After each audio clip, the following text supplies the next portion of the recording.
კურიერი პირდაპირ ეთერში ბრუნდება. ახალი ტურისტული ზონა ბეთანიაში დასასვენებელი კომპლექსი თბილისთან ახლოს 30,000 კვადრატულ მეტრზე გაშენდება. 600 მეტრიანი სამთო სათხილამურო ტრასის მშენებლობა უკვე დაწყებულია.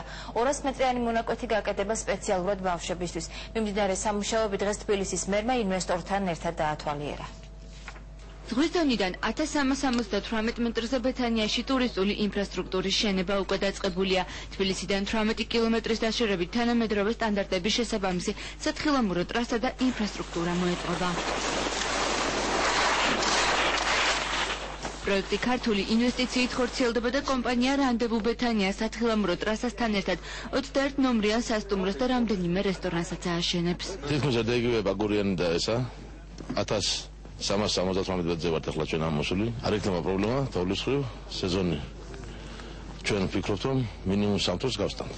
ბეთანიაში მიმდინარე სამუშაოები დღეს თბილისის მერმა ინვესტორთან ერთად დაათვალიერა. 600 მეტრიანი ტრასის გარდა სპეციალური უხიფათო სასრიალო ადგილი მოეწყობა ბავშვებისთვისაც.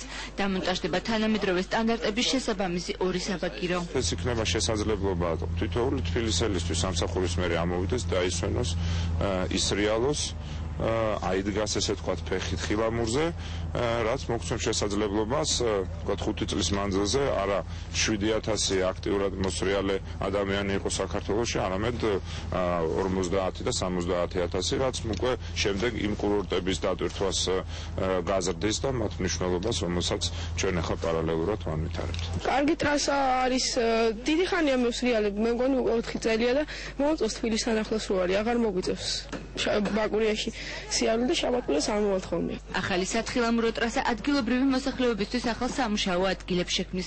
მშენებლობაზე, რომელიც ბეთანიაში მიმდინარეობს, უკვე დასაქმებულია 50 ადგილობრივი მოსახლე. მნიშვნელოვანია იმით, რომ მთლიანობაში ეს პროექტი როგორც ტურიზმის განვითარებას, ასევე დასაქმების კუთხით მნიშვნელოვანი პროექტია, ვინაიდან ადგილობრივი მოსახლეობა დასაქმდება დასრულების შემდეგ. ბეთანიაში ახალი ტურისტული ზონის მშენებლობა წლის ბოლომდე უნდა დასრულდეს.